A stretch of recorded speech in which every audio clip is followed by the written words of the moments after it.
Welcome to the Fruity Knitting Podcast. This is episode 45. I'm Andrew. And I'm Andrea. We are back from our holidays in Wales, very refreshed and very happy to be sitting here again to present you with another full and exciting episode. Yes, you're going to meet Isabel Kramer, who's a very successful knitwear designer here in Germany, and many of you will already know her work. She has done interviews on different blogs, but I think this is her very first video interview, and you are going to love her. She is so cool and stylish, and she does really trendy designs. So Andrew and I travelled down to the village where she lives, and we did the interview in the back of a cute little cafe. And we're also featuring a short interview with the very talented yarn dyer Hannah from Circus Tonic Handmade in Sydney, Australia. And Madeline, our daughter, did this interview with Hannah in person. It's Madeline's very first interview, and we think she did a great job together with Hannah. Yep. New Releases is featuring a design by Stephanie Lotven. Andrea has a tutorial on colourwork to help you with your colourwork projects. We are doing some extreme knitting from Wales, and we're also going to give you an update on our own projects. But let's get started with Under Construction. Yes, with me. I showed you briefly Caitlin Hunter's design Tegna, which I'm working on in the last Christmas special episode. So I've done a little bit more since then, so I'll talk about it. I want to just first of all mention the yarn. It's Madeline Tosh. It's the Tosh Mo Light. 80% merino and 20% kid mohair in this gorgeous rusty orange colour. It's beautiful, isn't it? Yep. Yeah.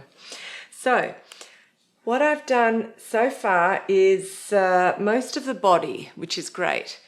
I'll tell you a little bit about the construction because I am going to do some modifications on it. But first of all, the way the pattern is written, you start at the bottom with this lovely lace section here, which you'll see more clearly when I block it right at the end. So you're knitting it in the round up to the armholes. You then separate and you knit the upper front and the upper back separately. It is drop shouldered, so you've got some shaping on the drop shoulder, and that's done with short rows. And then you finally join the front and the back together with a 3-needle bind off on the shoulder seams. You then pick up stitches around the top of the arm or the armholes, and you knit the really small fitted sleeves downwards. So it's a very easy, straightforward construction.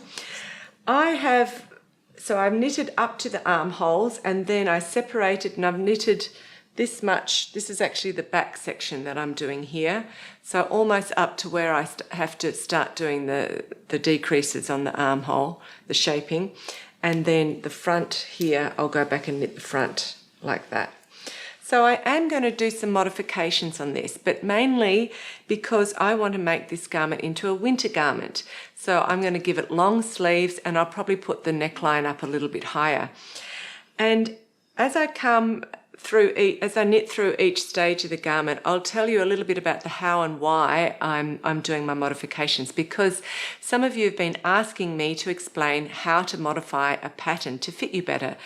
That's a really broad question because you can modify almost any part of a pattern to suit a lot of different body types and different style preferences. So the best I can do is talk you through the process that I make so that you can get some ideas when you're wanting to do the modifications that best suit you. But I do want to remind any new viewers that if you're looking at putting in waist shaping to a garment, I do talk about this in detail in episode 22, which is called Anne Budd, because we interviewed Anne, and a little waist shaping. And then back in episode 19, Deborah Newton talks a lot about modifying garments to fit you better, and she is a real technician. For patrons, we've got a really great audio podcast from a live event that we did with Deborah, and she gives some really brilliant tips on this topic.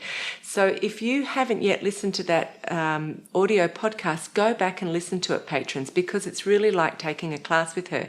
And she is actually teaching this topic in Vogue Knitting Live. Yeah, Vogue Knitting Live, which is going on right now. She is a fantastic technician and teacher. She's really great.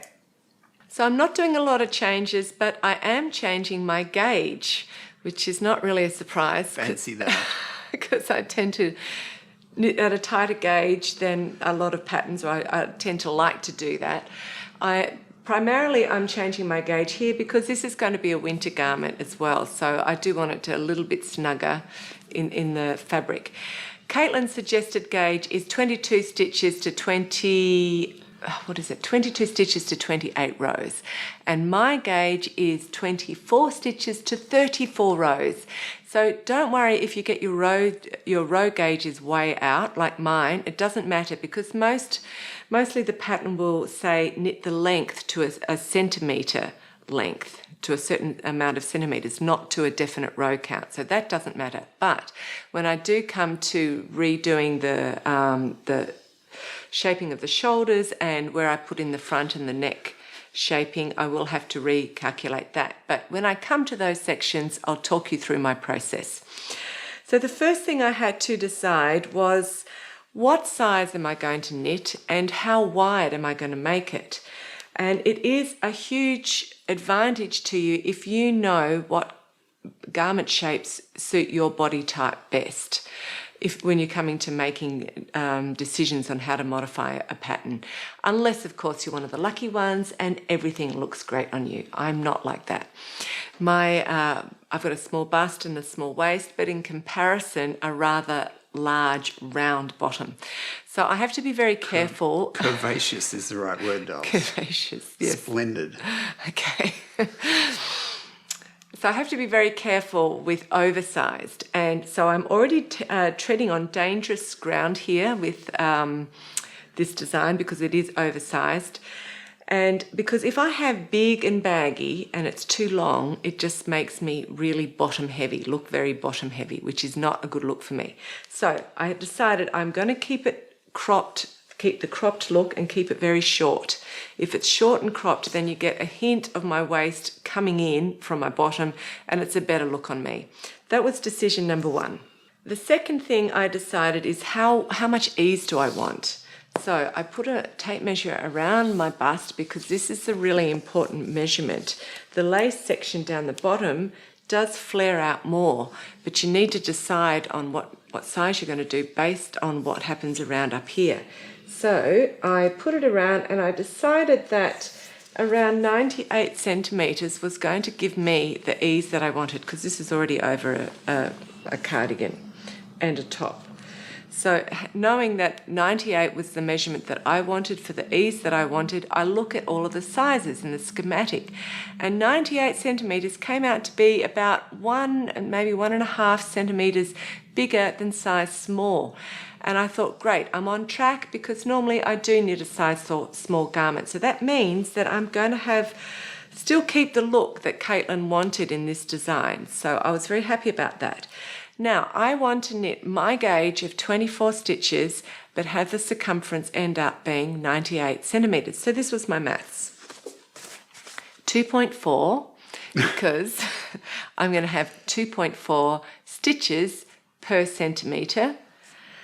And then I'm going to times it by 98, because that's the circumference that I want, 98 centimetres, and it came up with 235, and that's the stitch count I need to get that measurement, 235 stitches. So then I go again and look at all of the sizes and look at the stitch count on all of the sizes for the bust. So not the initial stitch count for the lace, but for the bust sections. And 235 stitches came out so close to size medium.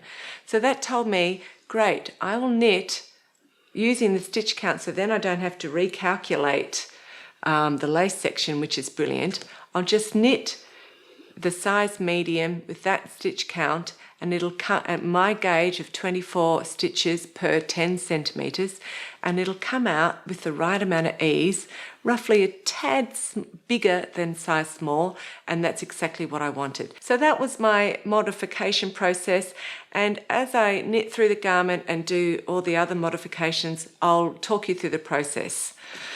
So we're up to you now, Andrew. What have you got to show us? Under construction, my current project is, or continues to be, the Paris's Scarf by Nancy Marchant, double knitting and brioche combined. I did enjoy being on holidays. I got a lot of work done. I think I got a lot of work done on this. You did, Dales, you did. Sitting down after a day of wandering in the mountains was really good. Especially because every row you have to do twice. Absolutely. So many stitches. Yeah. But It's it's double looking- knitting and brioche. Double knitting and brioche. A lot of it around. stitches, turn it around, different on the other side. Yeah. So yeah, a lot of progress. I think it's looking really good. It's great. Really it's a good. brilliant design. Look yeah, at it. but beautiful work too. Yeah. Oh, stunning work. Absolutely stunning work. Good. And you were talking about fitting. Yes. Your project. I've also been Yes. considering the fitting of this scarf. Looks very good on me. It's not a matter for a calculator or even paper and pen. This is the last ball of wool. So when this ball is finished, the scarf fits. You're finished. Yeah, I'm finished, and I am considering who will get it. Really? So you have to be on your best behaviour. So it may not be me. May not be you. I'm still thinking about it. Okay. Yeah, It's pretty stunning. it isn't is beautiful. Yeah, Well done. yeah. Okay. Best so- behaviour. Okay. I'm expecting. Who's my competition? Your competition, our daughter, Madeline, is in Australia, travelling for 6 months, enjoying herself a lot as part of her gap year between school and university. We thought that while she's there, we would nail her down and get her to do some work. So we've For us. we've engaged her as our roving reporter to interview the very talented Sydney-based yarn dyer, Hannah from Circus Tonic Handmade.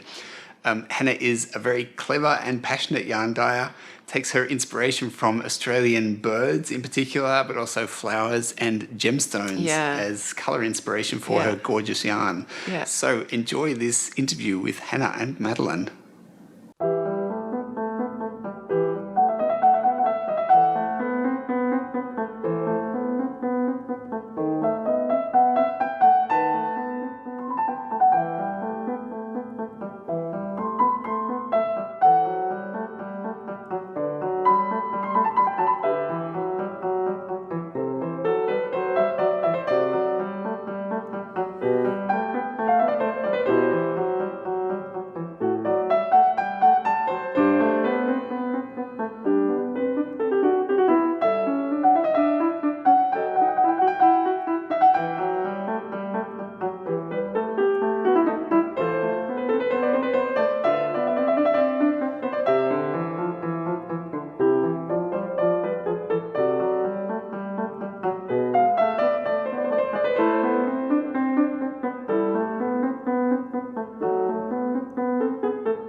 Hello everybody, welcome to Sydney. We are here with Hannah from Circus Tonic Handmade, and she has been dyeing yarn and selling it worldwide for over 2 years now. Hannah, why do knitters have such an appetite for hand-dyed yarns? Well, first of all, hello, welcome to Sydney and welcome to the circus, our home, and great to meet you, Madeline. Thank you. Knitters love hand-dyed yarn because of its personality. Each skein is unique and it's a lot of fun to knit up. And often if you knit a garment out of hand-dyed yarn, it's the yarn that people stop you and ask you about. Yeah. And how did you start dyeing yarn in the first place? Because you are actually, or used to be, a molecular biologist. Yeah, I studied science for many, many years, and science is a very process-driven work. So follow protocols A to Z. I think that's why I was attracted to knitting in the first place, the sort of delayed, meditative, delayed gratification of knitting. And I needed a career change, so I sort of decided to indulge my passion for knitting and hand-dyed yarn full-time and start dyeing yarn. So it all it happened after that, and I mean, it's still sort of difficult learning to run a small business, and Especially because you're a mother of 3, right? yeah, Got a family to look after. yeah. as So well. fitting it around family life, it's just a learning curve the whole way, but it's been really fantastic, and playing with colour and being creative in everyday life has been a revelation. So, sometimes they've had muesli bars for dinner, like if I'm sort of on stage 6 of dyeing Tiger Shrike or Purple Crown Fairy Wren. It hasn't happened too often, but it has happened. Yeah, so talking about Tiger Shrike and what's it? Purple Crowned Fairy Wren. Yeah, those are bird names, right? Yeah. And your yarns are very well known to have Australian native bird name Yeah, yeah. yarns. Yeah. And how did you start that in the first place? How did you come up with that? Well, when I first started dyeing yarn, where I was dyeing it in the house was right near all our bookcases, and I had collected some antique books, a lot of reference books for many, many years, like ancient history and seashells and insects, and there were a lot of bird books in there. So when I was starting my first collection, I wanted colours that sort of went together nicely and people could mix and match and make shawls with different colours. And I just started looking in the bird books, and I could see that those palettes were just a perfect place to start. So I started a core collection of Australian native birds and released them, and then I was just flooded with requests for particular birds from customers, and it all started from there. Yeah, that's really cool. So could you show us some examples of yarns with bird-inspired colours that you've dyed? Absolutely. So I have, this one is Pink Robin. So it is a mix of different pinks, a touch of red with a grey wash over the top. So this is a semi-solid tonal, so it knits up with a bit of depth, but it's a pink yarn. Yeah. And this was inspired by the Pink Robin and his chest. He's gorgeous. So you can see that some of the colours just pop straight out as, as good inspiration. Yeah. I have another one, which is, this one is Superb Fairy Wren, and this Australian bird is very iconic. They're tiny little birds, and I first saw a lot of them on Kangaroo Island off South Australia. So you can see here the Superb Fairy Wren. Yeah, and you told me something funny about them. They're obsessed with their own reflection. Yeah. They're hilarious little birds. So this is a variegated yarn. So this has lots of different blues all mixed in together with a little bit of speckling on top. And the last one is the Tasmanian Thornbill. And this is more of a hand-painted yarn. So I have different lemons and ochres and a little bit of mandarin orange and, lovely greys, and then the speckling on top as well. And this was a personal request from a customer because she had them in her garden and she wanted to knit a shawl just like them. That's lovely. So there seem to be a lot of different types of hand-dyed yarns. What are your favourite techniques? So there are lots of different techniques. One of my favourites is a full immersion dye pot to make semi-solid tonal yarns. So when they're knitted up, they have a real depth of colour, lots of different shades of the same colour. So they kind of mimic like mill-dyed heathered yarns that have a real character and a real personality when they're knitted up. So that's semi-solid tonals, and then you can have hand-painted skeins. So I like to lay the skein out and pour liquid dyes onto them, and let them mix in the pot and make new colours and sort of create a nice variation just with a lot of personality. Yeah. And I have seen a lot of speckles in your yarns. Yeah. Do you have different techniques for them? Or? I do. I mean, I think speckles are really good fun. You can speckle dry powder into the immersion pot. Okay. Or you can lay them out in a shallow pan and steam them. There's lots and lots of different ways. Yeah. I think my favourite technique at the moment is actually combining all of those together. So I've got an example there where you have a full immersion to start with, and you're pouring different colours on to sort of give highlights and lowlights of different shades, and then speckles on the top. Yeah, I love this yarn. It's gorgeous. Thank you. I think the main thing I've learned is that for customers and knitters to really fall in love with skeins, they have to read a distinct colour. Yeah. So, I mean, at the end of the day, customers are seeing these online and in photos, so a skein has to be pink, it has to read blue, but then there has to be a lot of different things going on on closer inspection. Yeah. And I think that's when people really understand hand-dyed yarn and they love when they receive it. Yeah, because that also works better, like it doesn't necessarily confuse a pattern that you're knitting up. Yeah, exactly. So if it is a blue yarn but with lots of interesting things going on underneath, it won't compete with the stitch patterns or the the desired garment at the end of the day. That's great. So there seem to be real stories behind every single colourway that you dye. Yeah, there is, and I think that's that brings us back to why knitters love hand-dyed yarns. Yeah. I'm very flexible in the way I work, so if you would like a bird that was in your mother's garden as a child, or you woke up to a particular magpie in the mornings on holiday, I can take people on a little journey. And I think knitters invest so much time in their projects, and they're real thinkers. It's meditative. So to have a very special yarn on top of that is a wonderful thing. So in my own stash, I can tell you about different dyers and a bit about their story and where they come from and their family. And I mean, I know I'm a yarn mega nerd, but I just love that. Yeah, it's great. And I think you do such a lovely job. Oh, thank you. So thank you very much for joining us on the podcast, Hannah. And yeah, it's been great learning about hand-dyed yarns, and I even got to see your studio in person. Oh, well, thank you. It's been a real privilege, and it's been wonderful to get to know you. Thank you very much. It was great. Yeah, well, let's say goodbye to the audience. Bye. Bye.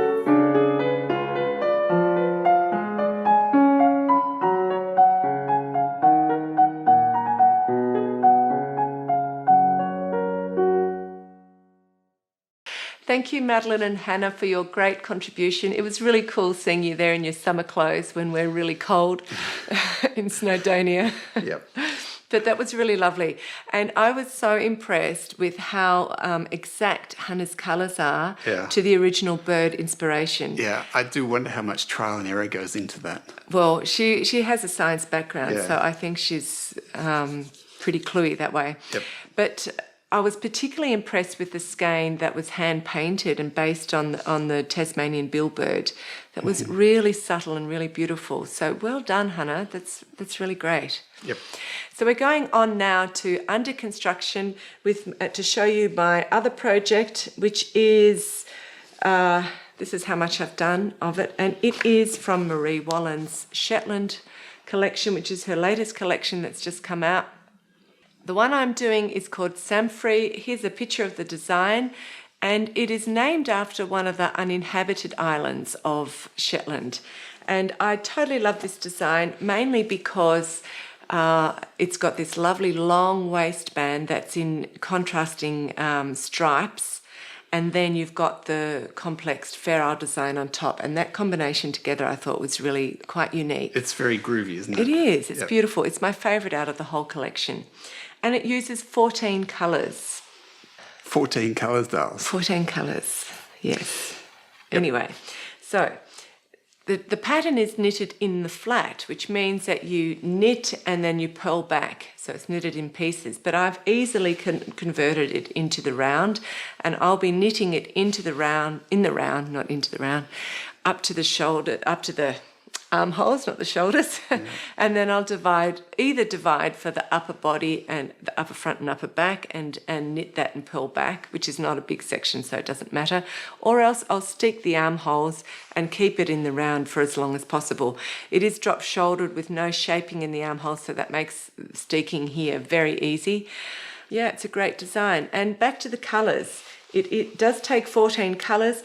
A tip that I have for using Marie Wallen's charts is to make it easier for yourself is just to blow it up. And look how big I've blown it up. That's so big, dolls. Yeah, so this page and this page put together is one pattern repeat. So the pattern's actually pretty easy because you've only got 2 pattern repeats in the whole garment. One for the front and one for the back. That's right. Right? So, but if you blow it up so big like that and use a little bit of sticky, you can see where you are and it's very easy. But back to having 14 colours. For me, working with 14 colours is not a problem at all because I learnt the technique of weaving in my ends as I go along. That means that I weave in my new colour as I knit and I weave out my old colour as I knit. And that is probably the most freeing thing I've learnt in my knitting. Out of all the techniques, it has been the most liberating technique to learn because it means that I can knit. I don't care how many colours a design has. It doesn't put me off because I don't have the arduous task right at the end of getting out a darning needle and having to weave in all of the hundreds of ends. So, dolls, with this technique, is it actually faster or is it just sort of a psychological advantage? It's absolutely faster. It takes no more time than knitting So Okay. it is tremendously faster. It's seriously the best thing I've learned to make fair knitting or stranded knitting easy and enjoyable. So I've made a short tutorial to help you if you've never seen this technique done before and you'd like to feel freer about adding a lot more colours into projects. So I hope it's helpful for you. One of the things that can stop knitters knitting a project which uses many different colours is the thought of having to weave in all the ends when they're finished. I'm knitting a design by Marie Wallen called Samfrey. It's from her latest Shetland collection, and the jumper has a long striped ribbed band before going into colour work on the body. And this design uses 14 different colours. So if I didn't weave in my ends as I knitted, it would take me hours to weave in the ends after I finished knitting the jumper. So I'm going to show you the technique that I use for weaving in the ends as you knit along. So here I'm knitting in the round and I'm changing colours every 2 rounds. Here's my marker to show the beginning of the round, and I'm almost finished my second round with this aqua colour, and I'll need to weave in the tail of my new yarn, which will be this brown yarn, before I start knitting with it at the beginning of the round. So once I've done that, I will then weave in the tail of my old yarn, which will be this aqua colour, after I've stopped using it. When I turn the work inside out, you can see 2 sections of tails hanging out. This section on the left is all the tails of the new yarns as they've been woven in, ready to be used at the beginning of the round. And these ends on the right are all the tails of the old yarns after they've been woven out. So I just need to cut them away now, and I'll do that right at the end. This technique is used often and easily on garter stitch or stocking stitch, but you can also use it on a 1x1 rib, so a knit one, purl one, which is what this band is. And that's because you're simply going to go under and over the yarn that you want to weave in on alternative stitches. So I take the tail of the new yarn, I hold it at the back of the work like this, and I tension it over my left hand index finger, and I can weave it through the other fingers, and I'm holding it tight there. I then put the right hand needle into the first stitch as if to do a knit stitch, but I also slip the point of the needle underneath the tail of the new yarn, like this. I knit the stitch, bringing the needle back underneath the tail yarn and through the stitch. So I'm only pulling through the working yarn. The tail is left in place over my index finger. Then the next stitch I knit normally. And I do this alternating. So the needle goes in again and underneath the tail yarn. Bring it through, and the next time I knit normally. What you can see I'm doing is I'm going under the yarn, and this thread is catching it underneath. And then when I knit without putting the needle underneath the yarn, this working yarn is going to cross over the top and catch it. So that's how it becomes woven in every stitch. So it's very simple and goes fast, just like this. So when I turn the work upside down, you can see this new yarn here, the brown, has just been woven in every second stitch. I'm up to my marker, and now I'm ready to continue knitting with the brown yarn, but I want to weave out the tail of the old yarn, which is this aqua.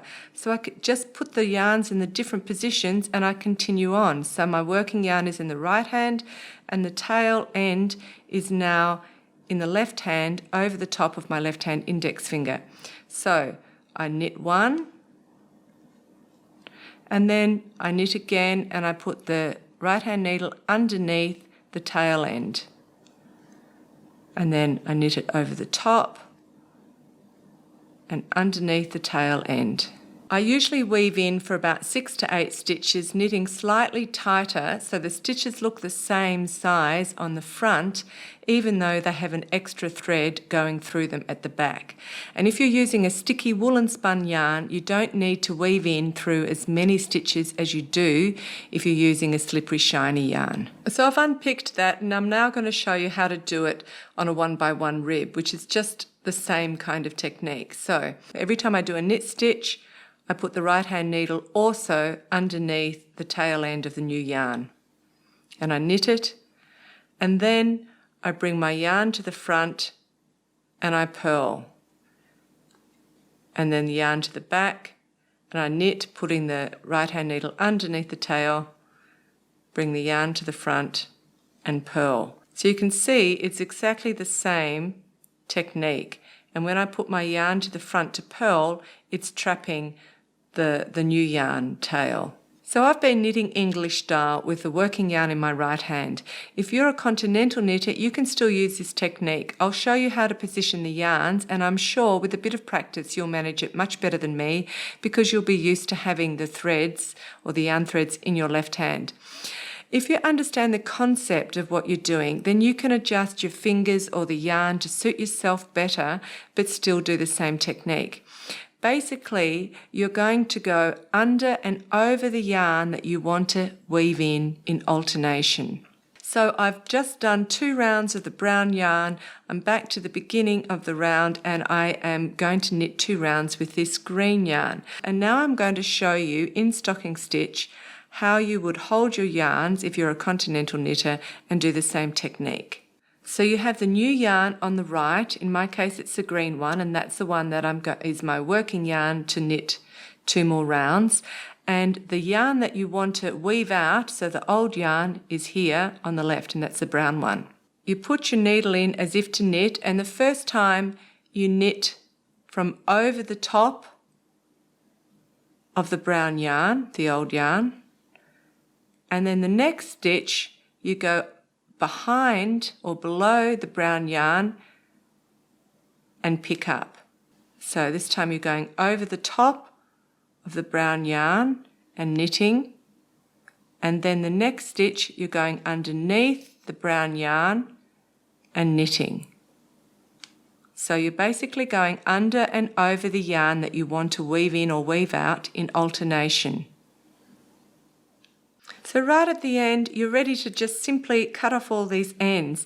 And when you cut the threads, you want to leave about 1 centimetre length, or just a little bit, so the ends don't wiggle out and end up poking through the front. So you can see how simple that is, and I hope that encourages you to do more projects using a lot more colours.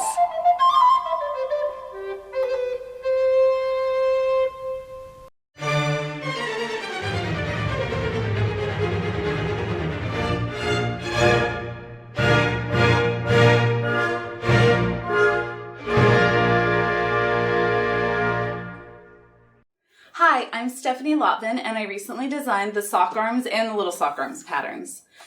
These are intermediate patterns, and they were really inspired by my love of self-striping yarn. I'm always looking for new ways to use self-striping yarn, and self-striping yarn can be a challenge whenever you're trying to use it in new ways. So I wanted to make a pattern that would make a self-striping sweater easy and fun for everyone. So this pattern is worked seamlessly from the bottom up. The body is worked in the round, and then the yoke is knit flat and joined with a 3-needle bind off at the shoulder. I created a special modification of a set-in sleeve for this pattern. You use an anchor row to pick up stitches around the armhole, and then strategically slip stitches before working the short row sleeve cap so that you can have uninterrupted stripes from the shoulder all the way to the wrist. I think a lot of sock knitters will find that working the short row sleeve cap feels a lot like turning the heel on a sock. And I tried to do a lot of things in this sweater that translate what I love about knitting socks into a sweater pattern. So one of the most important things for me about knitting socks is that the fit has to be just right. Otherwise, those socks get put in my sock drawer and then I never wear them. And I didn't want that to happen with this sweater. So the adult version includes waist shaping, but also it has a modification to omit waist shaping. Both patterns include a modification to change the circumference of the sleeve. And there is front and back of the neck shaping for a crew neck. I love crew necks. They're so comfortable and flattering. And that's what I wanted. I wanted something that was easy to wear. So the other thing I thought about whenever I was creating this, one of my favorite things about knitting socks is that I love choosing the colors. So I thought about the body of this sweater being like choosing the contrasting toes and heels for a sock. And then the sleeves become the star as the main color. I worked with Mustache Yarn on this project, and she creates a lot of her yarns using pop culture references.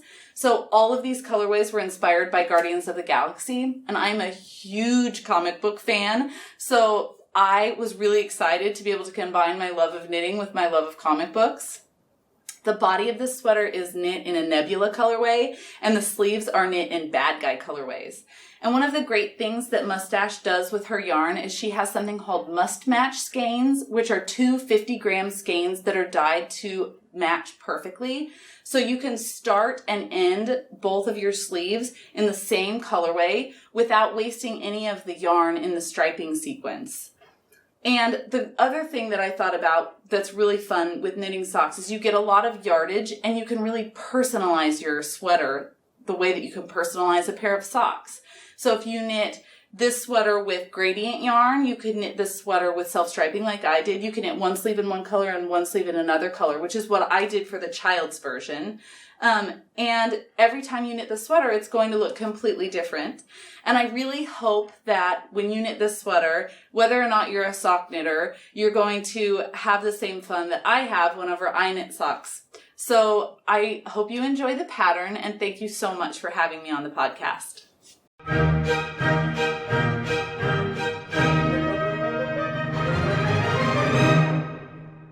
Thank you, Stephanie, for showing us your project. That is such a cool idea to combine all of the great elements of sock knitting into knitting a sweater, because there are so many people who just love to knit socks. So I thought that's a really clever idea. And if you're a little bit nervous about playing with colour, just having the body in the single plain colour and then using the contrasting stripes on the sleeve is a really safe way to have fun. Yeah, and I think it's a cool result. I think it's super cool result. Yeah. And especially the fact that you're going to start the top of the sleeves and the bottom of the sleeves will be starting in the same place without wasting yarn. That's really clever, because that would hold me back. I wouldn't like to do that. And that's from Mustache Yarns. That's right. Stephanie, the designer, and Stacey from Mustache Yarns have offered our patrons a discount on both the yarn and the pattern. So you can find full details. Much for that. Thank you to Stephanie and Stacey. You can find the full details of that on our Patreon page. The pattern is really well written. It is. So, it's very well written. So I think it's a great first garment project. Yep.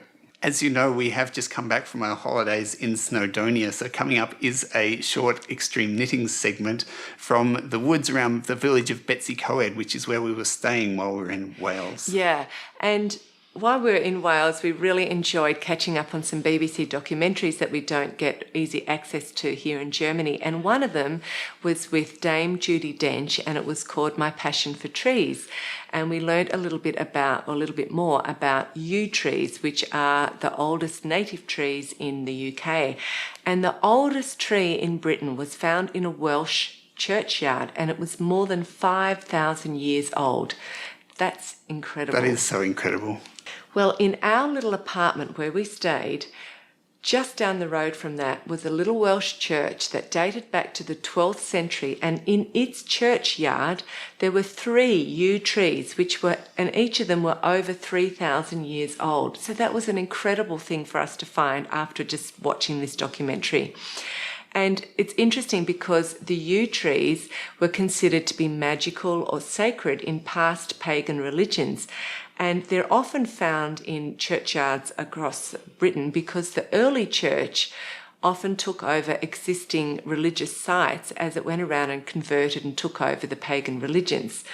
So it was really exciting for us to see these beautiful trees just down the road, just 1 minute walk from us. And apparently the yew trees survive in Wales better than anywhere else because of the wet climate and the low light levels, which really does not promote Wales as a holiday destination. But we always have a fantastic time, and we always go there in winter. We love it. Yeah. So we love to stay in Betsy Coed because it's a great place to be based, to get very easily to a lot of the different mountains to hike around. And the Coed part of Betsy Coed means wooded in Welsh. So we hope you enjoy the next short section.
We would like to thank all of our patrons for your ongoing support.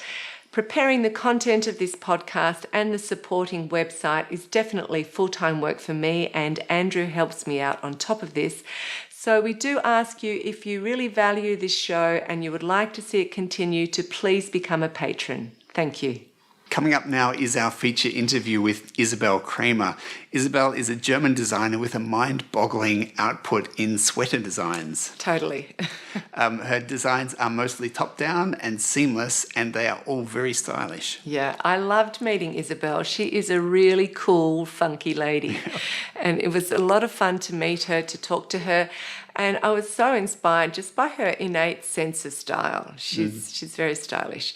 So you're going to really enjoy the interview. Isabel has given our patrons a very generous offer of 25% off any of her self-published designs. That's extremely generous. Have a look for the exact details of this discount on the Patreon page, but take use of it because she's got a ton of great trendy designs, and there's definitely one there that you're going to love. Yep. So we're going to say goodbye to you, and we'll see you in 2 weeks. Enjoy the interview. Yep. Thanks for being with us today. We'll see you in 2 weeks' time. Bye.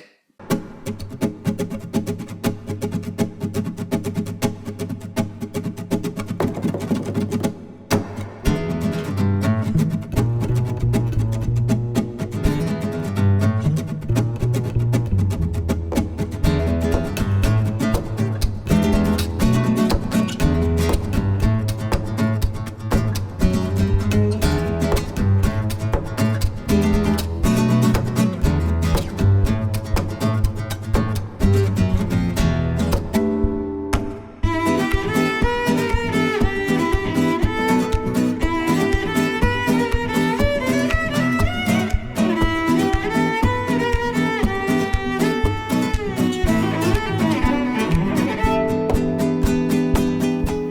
Welcome to the Fruity Knitting Podcast. I am so happy to be here in person today with Isabel Kramer.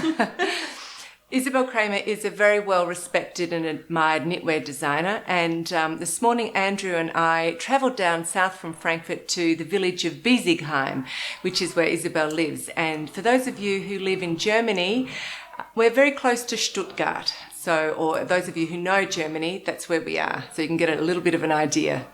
So Isabel's designs are really approachable and accessible to knitters of an average level because she doesn't incorporate too many really, really hard technical designs. And that's one of the reasons why they're so popular. Her designs are very elegant, and they have a sophisticated minimalism. So when you first look at them, they can seem quite simple, but you look closely and you can see some really clever design details. And Isabella's going to show us these designs and talk about them just a little bit later in the interview. But first, I want to say I am so thrilled to be sitting here with you because I've been wanting to interview you for at least a year. So thank you so much for sharing your time today with us on the podcast. Thank you for taking your time. Well, it's totally our pleasure, the viewers as well. So can we start off with just talking about how you transitioned from being a hobby knitter into a professional knitwear designer? Yes, I think I tried to, or no, my grandma tried to teach me knitting when I was a young girl, and it didn't work. She never took a second attempt to try, and I actually had the will to learn knitting when I was in my teens, and I took the old knitting books from my mother out of her shelves and taught myself. It was in the 80s, I think, so we were all knitting here in Germany. We were sitting in school and knitting under our desks. And when I was done with school, I wanted to become a fashion designer and thought it would be good to know how dresses are made, and I started studying dressmaking. So I just laid down my needles and yarn, and I think it was 2008 when I discovered knitting on the internet, and I found knitting blogs and beautifully photographed knitwear mostly from the US. At this time in Germany, we had, or we still have, not that many good knitting magazines. And it was, in my opinion, they were all a bit old-fashioned and not that cool. I think it was 2008 when I signed up for Ravelry. And almost at the same time, I discovered Jared Flood's blog and his beautifully photographed knitwear. And this got me back to my knitting mojo. Yeah, yeah. Well, he makes knitwear look very stylish, doesn't he? And cool. Yeah, I think it's the combination of style and coolness and also making it look more modern than it was the years before. Yeah. And earlier on, you did a lot of test knitting, didn't you, for other designers? So talk a little bit about that experience and what you learned from it. Yeah, I did a lot of test knitting. And I actually had a look when I did my last test knit. It was last year. This year I didn't know test knit. I had no time to do a test knit this year. No, I love to be one of the first to knit from a new design. It's just because I love to be one of the first. Of course, I learned a lot about technique and how a pattern is written because this is one of the things that I didn't know before. I was a bad tester. I always changed these patterns to my own liking and to fit my body and my style better. But they were all good with me doing that. I think some of my tests helped them sell a bit more of their patterns because they showed another way of an interpretation of their pattern. Yeah. And you made some good friendships, didn't you, with designers all around the world through doing that? Yes, I think it was 2008 or 2010 when I did my first test knits for Kohi or Vera. Both of them are good friends now, and I had the pleasure to meet them in person a few times now. I think most of the designers, when they get to know them in person, it is easy to make good friends. Yeah. You've got so much in common and you're all trying to do the same thing. Yes. And it's great to be able to bounce ideas off each other. Yeah. Yeah, that's true. So tell us a little bit about the test knitters that you use. Do you have a favourite group of test knitters? Are they different skill levels or do they test, the both ends of the ranges or, yeah? I have a core group of testers. I think they are about 20. Skills from beginners to very experienced test knitters. And there are different reasons why I use them. A few of them are very reliable to the word. So they point me to grammar or such things because it's difficult for me as I'm writing my patterns in English. Yeah. It's not my first language, so there are still some weird things in my writing in the first stage of pattern. So I have these testers that tell me there is a comma missing and there should be a D instead of a T and such things. Then I have testers that do very, very good photographs. And I need good photographs too to show how the design looks on other people's. Yeah. Of course, I model my designs myself, but not everyone knows that. And some of them think, oh, it's professional photography, and they put in some things in the back and they make a good light and such things. So it's good to have another photography, a real photograph. Yeah. And also, I try to have testers in a big size range to show the design on an extra small and to show the design on an extra large. Also, I try to have one or two or even a few more new testers with every test because my core testers group is getting used to my way of writing. Yeah. And they So tend to overread things.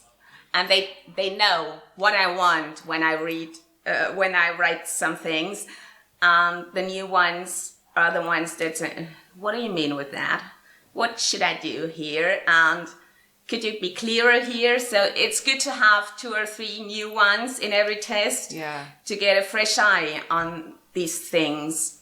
Great. I think they are cool. All of them are cool, and I'm so proud of them. They are doing such a good job. Yeah. And I wouldn't be able to do what I do without them. It's a big part of promotion, having them showing their projects. Also, because they come from all over the world, there are differences between knitters from the US and from Europe and from, let's say, Russia. And so we cover the whole range with our testers. Yeah, and your patterns I've seen are written in, well, some of them are written in German, Italian, and French, and Yes. Dutch even. Most of my patterns are translated into German, French, and Italian, yes. Yeah. So, Isabel, earlier on you said that you studied dressmaking when you left school. That must have given you a really great foundation to learn how to fit garments to different body types and also to write patterns. But can you just tell us a couple of the key things that you learned from dressmaking studies that you could directly transfer to writing a knitting pattern? There are a few, and actually when we had our first chat, I had a look into my old school books and found a lot that I actually wasn't aware of, knowing it from that part of my life.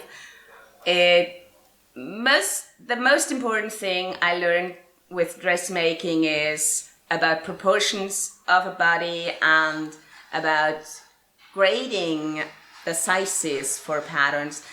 Not particularly the pattern writing. That is one part that I had to learn very hard. So I have a lot of books that told me how to write a knitting pattern. I think the most valuable part of this education was that I know where to put shaping into the patterns. How long an armhole has to be, how long a yoke has to be, how wide a shoulder has to be, and where to put in shaping into a garment to make it fit very well or not that well. So I think that is the most important part I got from this. Yeah, I think I like to add short rows into my patterns, and I think this is the transition of knitwear and dressmaking between the darts and what we do with short rows in knitwear. At how to add them, where to add them to make up for a larger bust size or for a longer torso or whatever. Yeah. What I really love is that you design so many sweater garments. You know, you've done a prolific amount of designs for sweaters, and at heart I'm a sweater knitter, so I'm always very grateful to designers who also love to design sweaters.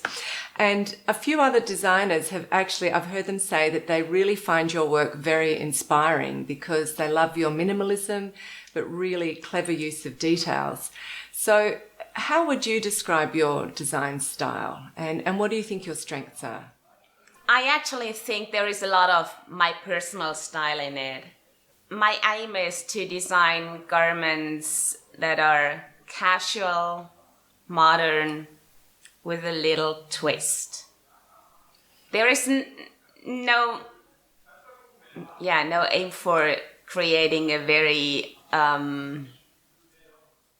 I don't know how to say it. Not a very formal garment, Yeah. do you mean? Like you like beautiful things that you can wear every day? Is Yes. that- yeah. And actually, I would wear all of my designs every day. It's Yeah.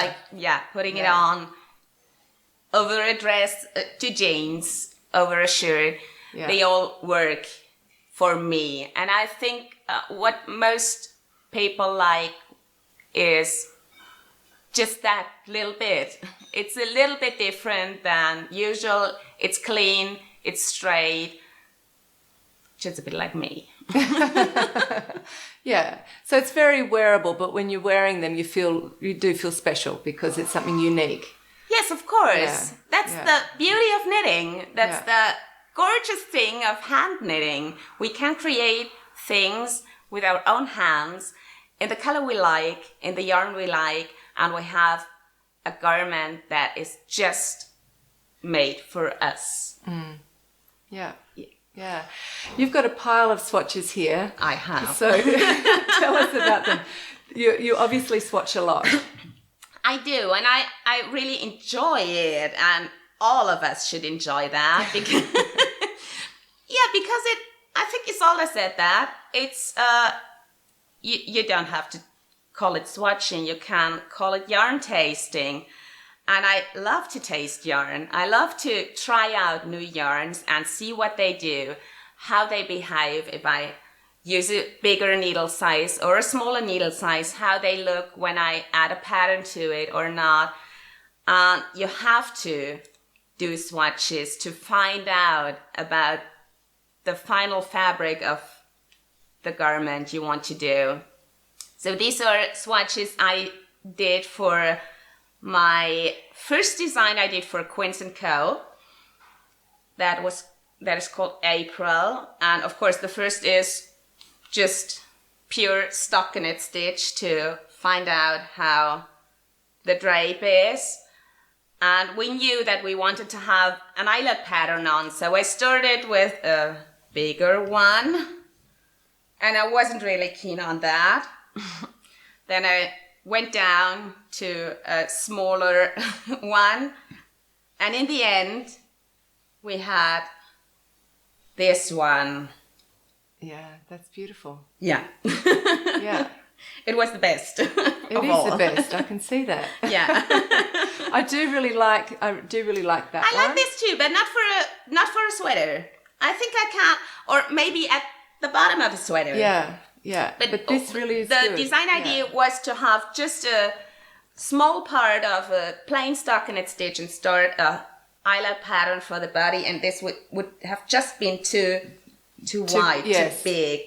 Yeah, And this is just the right amount of yeah. cuteness. And I can see the one underneath. It looks very Yes. much like one of your jumpers. It is, yeah. That was the swatch for Norderney. I had to find out how wide the pattern I imagined for it would be to make it fit for all the sizes. So I had to swatch one pattern repeat and find out if I have to, or how many stitches I have to add for the different sizes Yeah. to make it look nearly the same for all sizes. You aren't able to get the look exactly the same for all sizes, but nearly the same. Yeah. I can see that this is very similar, so tell us about that. I think this is that part of it. Yeah. So this was the swatch for my latest design that is in the current issue of Amirizu. It's a very big blanket-like shawl. Oops. And I had to find out if the pattern that I imagined it would fit into the increases I had for the shawl. So while we're talking about creating patterns and things, writers often talk about having a writer's block. Do you ever get designer's block, or how do you combat creative frustrations or when you feel like ideas just aren't coming? I wouldn't describe it as a block. There can be times in my work that are harder than other times. It's no real block. It's just to Time take this pressure step back and have another look to it. For me, it's more time pressure, and when I'm limited to a certain kind of yarn, to a certain kind of color, when there is not that much of freedom to design, then I tend to get stressed. And then that is the point when I know now that I just have to take this step back to look from a different angle to it, or just go for a hike and go out. And usually it takes just this one step back, and then the ideas Come flow. again. Yeah. But it can be difficult, and I tend to say yes too often and get a bit of trouble with time. Yeah, especially if you've got a lot of designs that have Yes. to be finished at a certain point. Yeah. That's why these things are so dark. Well, I don't have an excuse. I've just got dark things. Well, look, I'm really eager to hear you talk about your designs. So you've got a few with us today. Yes. So let's have a look at them. Yes. So Isabel, what is this gorgeous design? This one is called Northern Eye, and I did it initially for the Knitter magazine, the UK knitting magazine. It's done in Barham Dovestone DK in a gorgeous colorway. I love this colorway. And it's, the construction-wise, it's more a very simple one. It starts at both shoulders with a provisional cast on, and you work downwards to the end of the armhole, the back and the front, and then we joint to work in the round. the body in the round. You can't see here, and that's why what I add in most of my designs, just a little detail that looks a bit like a seam, that holds a bit of a shape, and that is a perfect way to sew in your ends. Yeah. We have a classic arrangement of Aran patterns here, cables, moss stitch, and just a little bit of eyelets here. Yeah, it's gorgeous. And is it straight up and down, or is it a slight A? There is a very, very slight A-line shaping in it. Yeah. But of course, it is worked from the top down, so everyone can add more shaping or less shaping to his own liking. With all of these garments that are done from the top down, you can just try them on and see, I would like to have the waist a bit smaller or not. Yeah. Yeah. Beautiful. Okay, so this is called Arwen. It's I would say rather classic round yoke sweater, where I put in, instead of a color work that is more traditional, I put in a lace and bobble pattern that, in my opinion, matched so well with this girly light pink colorway. Yeah. It's a bit more on the oversized range of, Sorry. The body is rather wide, and we have, to compensate the width of the body, we have rather tight sleeves, narrow sleeves. Yeah. And all in one. I think it's a quite cool way to combine the lacy yoke with casual modern shape. Yeah. Especially because it's really fine, so it would drape well. So this can be loose, but you've got it fitted in the sleeves, and that's a good look, isn't it? Yeah. It should be. These things tend to look old school when the sleeves are too very wide. 80s, exactly. Yeah. You have to adjust this to make it look good. Yeah, and it's beautiful. And what's the yarn? The yarn is called Fino, I think, from Manos del Uruguay. Okay. Or Fino, I'm not sure. It's a wool silk blend, a single spun hand-dyed yarn that is gorgeous. It has a gorgeous drape. It has a silky shine. Yeah. And I love the colorway. It's a bit out of my grey range. But it is a greyish toned pink. It is, yeah. I met the lady from Manos last year at the trade fair in Cologne, and she wouldn't let me go before I chose the color. And I chose this color. Which it looks gorgeous in the skein too, doesn't it? It is so stunning. beautiful. Yeah. Yeah. Great. So this one is called Ashes, just because of the colorway. And this was my attempt to achieve a V-neck. It's not a very sharp V-neck, but a V-neck with just doing short rows. There is a cast on of the neck. That is the beginning of the whole thing. And you work back and forth until you reach the point of the V-neck. We have some radial increases Oh, yeah. on the back to have a rounder shape there, to not have it reach your hair in the back. And Okay. it's constructed with a contiguous way of the shoulder increases. So you increase practically for the front and for the back, all the way down to the end of the shoulders. As we have a drop shoulder, we just stop increasing here and do the front and the back separately down to the armholes, and then join it again in the round. And here I added a few little Eyelets. Yeah. eyelets and a few decreases to just have it not that boxy as it is. Yeah. To have a bit more of a shirt shape. And we also have short rows on the bottom of the sweater. At the and- back. Yeah. Yeah, it's at the back. Yeah. They start and end at this On the point. side, yeah. And also this pearl stitch here that I like to add. You can see it better from the inside where these are. Okay. Yes. Yeah. And all in one, I think this is a go-to sweater. It's just like your favorite sweatshirt. The yarn is also from Manos del Uruguay. It's a alpaca cotton blend, and it drapes so well.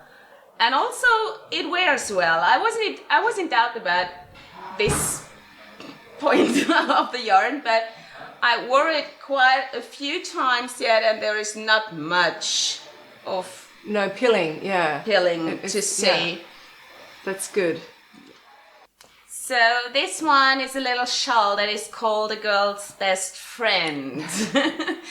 And I actually started this on a Sunday evening, sitting outdoors here on the street. We all sit on the street because we all have no gardens and no backyards, so we sit on the street when we meet. And I had nothing to knit. So I started with the leftovers of Arwen and went until here. And then I had to think about a design. So I grabbed out a few colors that would match this, and I think in the end it turned out really cool. I think so too. I love the way you've got this sort of golden mustard colour Yeah. with the pink. It matches grey. so well, It and I does. also think the different textures Yeah. and patterns make this a very entertaining knit, so you have fun all the time. Though my tester said this, make 5 made me crazy. This pattern Yeah, here, you have to yeah. increase 5 stitches. Every 4 stitches you have to make 5 out of 1, and it takes a lot of time to Yeah. knit one row. And you've got little bobbles here too, and then you've got these pom-poms on the edge. I think Yeah. it's gorgeous. And Yeah, and I have a little special pom-pom here because Silly Me made a pearl stitch in the middle of the stockinette section here. Okay, so you can make little pom-poms just to cover up your mistakes. Yes, and I think it looks good. Great. The main design idea was to add 3. So in the end, when I discovered this pearl stitch in the middle of this stockinette section, I thought of a 4th one. Yeah. Yeah, It's gorgeous. I love it. me too. Yeah, and I love the use of colour. It's really great. It's Yeah. exciting when you get 3 skeins of yarn and they don't look obvious. Yes. To start off with when you put them together, but then when you put And them they in are a from design, 3 different continents. We have South America, we have Europe, and we have North America. Yeah. So- okay, this one is Elias, a very rustic cardigan that I really like to wear in winter instead of a coat. It's made from a Polish yarn that I got from Martin's Marcin, Lab. yeah, from Justina's husband. He asked me if I'd like to try this because he knew about my passion for low processed yarn. It's a rather classic cardigan, I would say. It has classic armholes, and the special thing about this about the knitting of this one, not about the design, is the set-in sleeve that is set in seamlessly. Okay. You knit them in from the top down, and you shape the sleeve cap by using short rows. And the cool thing is, I used wrap and turn short rows, and not everyone loves them because some of the knitters have problems to get the wraps in place and to not have a hole at the turning point. So the cool thing here is that you leave these wraps where they are. You just knit over them and you get this second line of that is looking like an extra seam there. Yeah. That makes it, I think, really look special and very easy to knit. Yeah, it has some small pockets and these fake mock cables that are easy to do. We have a doubled collar here. It's very cozy and It is very comfortable. Yeah. Yeah, I love the little Yeah, pockets. they're cute, and we have these cables on the back that make a little bit of a shaping here too, just Okay, because so it of brings the, it in. Yeah, beautiful. This is one of my best friends right now. It's also done in a very rustic yarn. It's I hope I pronounce it right. Snelden yarn from I don't know. Faroe Isles. Okay. I'll put it in the show notes. Yeah, please. It's a classic round yoke sweater. I put in this hop-like pattern here because we all, our friends are growing hops at their houses, and we started to brew beer. Cool. So this is our beer sweater. And I really like the low contrast between the yellow and the light grey here. It looks like it's melting into it, doesn't it? Yes. Especially when you've got these little Yeah. single stitches at the edges. Yeah. My testers are doing great projects. We have projects in black and white with really high contrasty colors. They look gorgeous too. But I'm a Grello person. Yellow and grey is just my combination of color. And here I have a rather low yoke, like it is with Arwen. We have a rather wide body and narrow sleeves. Yeah. And what I like is that it is not that long, so it is a bit shortcut, and we have a rather wide ribbing to make it look more modern. Yeah, that's And you've got a little detail here. That's really cute. Yeah. I love this. And I love the feel of the yarn. It's It really is, cozy. yeah. I think it will be my go-to sweater for the upcoming winter. Yeah. Fantastic. I really like this one. It's beautiful. Thank you so much for spending this lovely, it's a very grey, rainy afternoon today, but we're in the back of a cafe, and so it's been such a cozy afternoon spending time hearing you talk about your designs and chatting with you. So thanks so much. Thank you, Andrea. So I think we're going to go and get a good coffee and a piece of cake or something to celebrate. So we'll say goodbye. Bye. Bye.